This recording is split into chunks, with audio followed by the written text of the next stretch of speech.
Let's quickly set up the WhatsApp Snap-in for seamless customer communication. First, let's install WhatsApp from the DevRev marketplace. To do that, head over to the settings and scroll down to Snap-ins.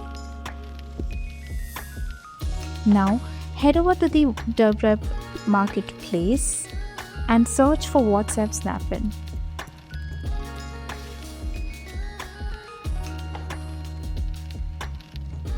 Install the Snap-in and once done, click on Open.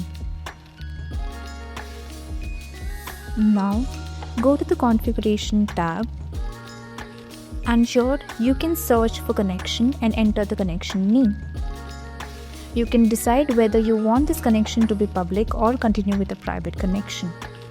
After that, configure your business phone number in the Configuration tab to sync WhatsApp messages with your DevRev inbox. Once you're done configuring, click on Save. To receive WhatsApp messages in your inbox, register the WhatsApp webhook by entering /WhatsApp in the discussion tab. That's it. You're all set to manage WhatsApp conversations effectively in DevRev.